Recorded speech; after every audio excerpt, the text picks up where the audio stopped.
Nous avons montré, plusieurs d'entre nous, que depuis maintenant, on va dire, le milieu des années 90, donc ça fait plus de 15 ans et bientôt 20 ans, on peut considérer que 20% d'élèves, un élève sur 5, donc quittent l'école sans avoir obtenu un diplôme d'enseignement secondaire, c'est-à-dire soit un CAP, soit un BEP, soit un baccalauréat.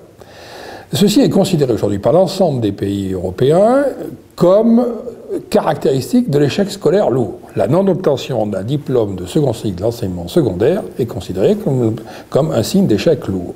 Or, ce chiffre de 20% est à rapprocher d'autres chiffres.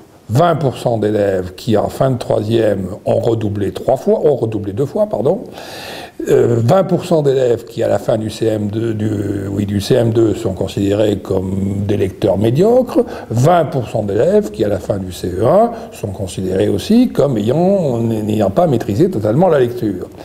Alors, est-ce que ces 20% sont toujours les mêmes? Probablement pas, mais on est persuadé, en tout cas j'en suis totalement convaincu, qu'il y a un fort recouvrement entre les 20% qui étaient en grande difficulté à la fin du CE1 et les 20% qui sortiront sans aucun diplôme de second cycle de l'enseignement secondaire. Donc, il faut en conclure que l'échec scolaire lourd se construit principalement et majoritairement au cours des premières années de l'école primaire.